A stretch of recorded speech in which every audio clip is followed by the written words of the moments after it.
Niha, this is Aarathi from ഇതാര vlogs.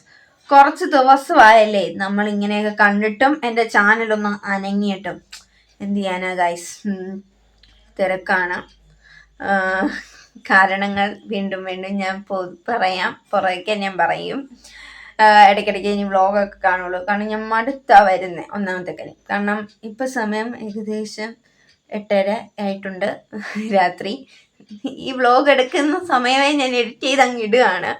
അതാണ് main കാരണം. 8:30 ഇപ്പോൾ വന്ന് കയറിയതേ ഉള്ളൂ. മേക്കപ്പൊക്കെ കണ്ടല്ലോ, അതുകൊണ്ടാണ്, ക്ഷമിക്കുക. പിന്നെന്താ, നമുക്ക് ഇന്നൊരു സബ്ജക്റ്റ് വേണമല്ലേ സംസാരിക്കാൻ. ഒരു സ്കൂൾ ജീവിതമല്ല, അതായത് നമ്മുടെ LKG UKG തൊട്ടും 12 വർഷത്തെ സ്കൂൾ ജീവിതം മൊത്തത്തിലൊരു ചെറിയൊരു ഇതായിട്ട്. LKG UKG ഒക്കെ നല്ല അത്യാവശ്യം പഠിക്കുന്ന കൊച്ചാണെന്നാണ് വീട്ടിലെ പൊതുവെ ഒരു അഭിപ്രായം. 4 വരെ വലിയ കുഴപ്പമൊന്നുമില്ലാതെ ഞാൻ പഠിച്ചു. നമ്മുടെ ആനുവൽ ഡേക്കൊക്കെ അരതി പ്രകാശ് എന്നൊക്കെ വിളിച്ച് സമ്മാനങ്ങളൊക്കെ വാരിക്കൂട്ടുന്നുണ്ടായിരുന്നു. സമ്മാനമായിട്ട് കിട്ടിക്കൊണ്ടിരുന്നത് കൊട്ടാവട്ടി അങ്ങനത്തെ സാധനങ്ങളൊക്കെയാണ്.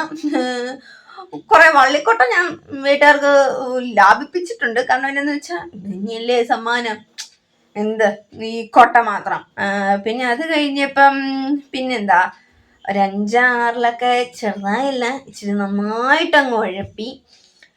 7 എത്തിയപ്പം ഉഴപ്പിട്ട് ഇനി കാര്യമില്ല എന്ന് ചെറിയൊരു ബോധം മനസ്സിൽ വന്നു. അതുകൊണ്ട് ഇച്ചിരി ഉഴപ്പങ്ങ് മാറ്റി വെച്ചു.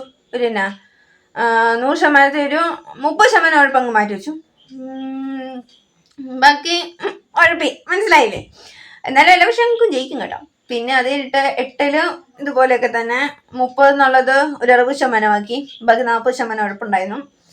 പിന്നെ 9ഉം 10ഉം വലിയ കുഴപ്പമില്ലാതെ അങ്ങ് പോയി.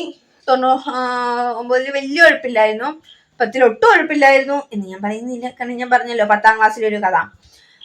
വ്ലോഗ് കണ്ടിട്ടില്ലാത്തവർ കാണുക. പിന്നെ +1 +2 അത്യാവശ്യം 10 പോലെയൊക്കെ തന്നെ അങ്ങ് കൊണ്ടുപോയി എന്നാണ് ഞാൻ വിശ്വസിക്കുന്നത്. നിങ്ങളുടെ സ്കൂൾ ലൈഫ്, ഈ ഡിഗ്രി ഒക്കെ കഴിഞ്ഞ് നിൽക്കുന്നവരൊക്കെ ആണെങ്കിൽ ഇങ്ങനത്തെ സ്കൂൾ ലൈഫുകൾ ഇഷ്ടം പോലെ ഉണ്ടാവും. കുറെ അടി വാങ്ങിച്ചു കൂട്ടിയിട്ടുണ്ടാവും എന്നൊക്കെ പറയുന്നു.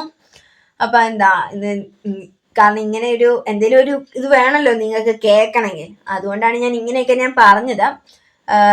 അപ്പം ബൈ ബൈ.